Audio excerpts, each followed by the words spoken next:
most serious thing facing mankind is nuclear proliferation. If we're not sitting here 100 years from now, it will be nuclear proliferation. It's not climate. And so I think when you look at the geopolitical situation, as complex as we've seen, I don't know if it's 1948 or 1938.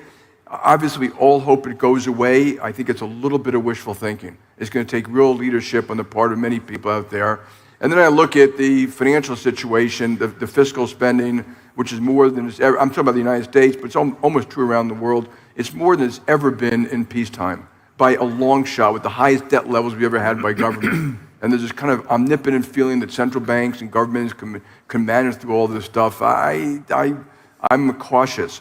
I don't think it makes a piece of difference whether rates go up 25 basis points or more. Like zero, none, nada.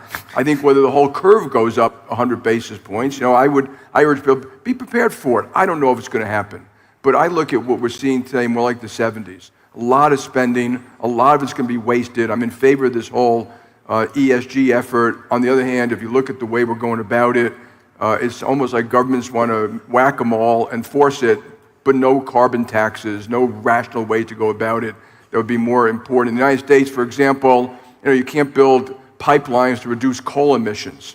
You can't get the permits to build solar and wind and things like that. So we better get our act together. I'm hopeful when I listen to all the R&D, see it around the world, we will make the breakthroughs we need to beat climate.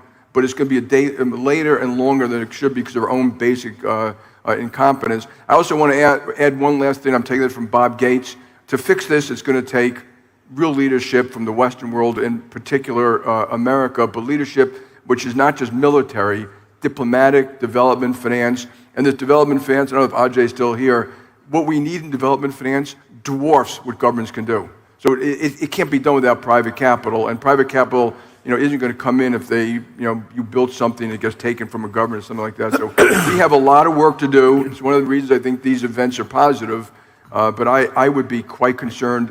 And the other thing about when you look at economics, I think people prepare for possibilities and probabilities, not calling one course of action, since I've never seen anyone call it. I want to point out that central banks 18 months ago were 100% dead wrong. Okay, so maybe there should be humility about financial forecasting. I would be quite cautious about what might happen next year.